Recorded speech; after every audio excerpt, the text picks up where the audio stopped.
Machu Picchu is well worth the time and effort to get there, but there are multiple ways you can do this trip. For most people, it starts with flying into Lima, Peru, to connect to Cusco, the starting point. There are 3 ways to get to Machu Picchu: Inca Trail, a walking trek; Lares Trail, a walking trek; and train. The Inca Trail trek is limited to only 500 people per day, but lets you get to Machu Picchu via the Sun Gate for sunrise. The Lares Trail lets you go over a higher elevation point, and you get to Machu Picchu by bus from Aguas Calientes. The train takes you to the Aguas Calientes to get the bus. This can be a day trip. There is a limit of 5,000 people per day to Machu Picchu, so get tickets in advance, or you may have to wait a few days at Aguas Calientes to get up to Machu Picchu. I was on the Lares trek as the Inca Trail was booked on the dates I was able to be there. This ended up being the better trek due to weather conditions. I flew into Cusco to meet up with my tour group, which was departing the next morning. Cusco is 3,800 meters above sea level, and many will start to feel altitude sickness within 24 hours of arrival. I woke up the next morning with an upset stomach and joined the others at breakfast, half of who were also looking a little green. We started the trip with a tour of Cusco, as this has historical significance to the Incas, and led us, a group of 12, to get to know each other and our guides. My group ranged in age from 24 to 72, with people from England, Canada, America, Switzerland, Germany, and me from New Zealand.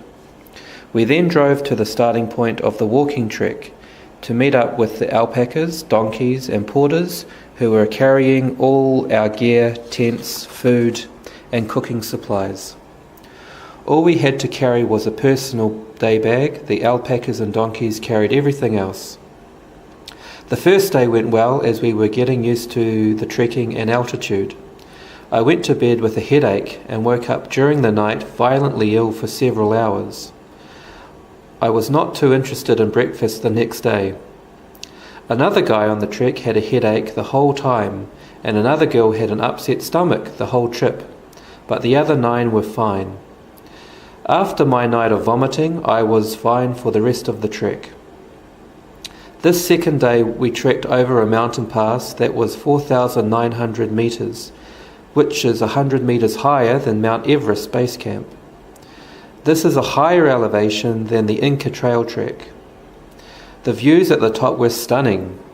Lunches were phenomenal. As the main meal, there were 7 dishes each day. Dinner had 4 or 5, and breakfast 3 or 4. No dish was repeated during the entire trip. The only negative was that the milk and coffee were powdered, but the food was amazing. The best dish of the trip for me was mushroom ceviche.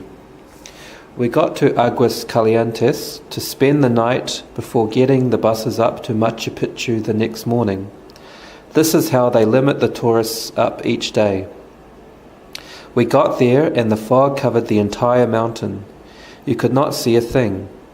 The Inca Trail group climbed up to the Sun Gate in the fog and could not see a thing. The guides tried to keep everyone interested, but we were not happy. As a group, we decided we were here, so let's go to the Inca Bridge and see what we can see. It was a bridge carved and built on a sheer cliff to let the Inca people get from one side to another. The views getting there and back were worth the side trip. As we came back to Machu Picchu, the weather cleared and we were able to see the ruins. The entire mood of the mountain went from upset to brilliantly happy. Thousands of photos were being taken. The pictures everyone wanted got taken. Most of those who did the Inca Trail had already left the mountain as they were tired from their early morning climb to the Sun Gate and missed those clear views. I would do it again if I was able to go on the Inca Trail to see those parts that I missed and hopefully the Sun Gate at sunrise. But the tour was worth the money, as having the tents and equipment set up each night for you, then getting brilliant meals along the way. Worth every penny. I felt it was value for money.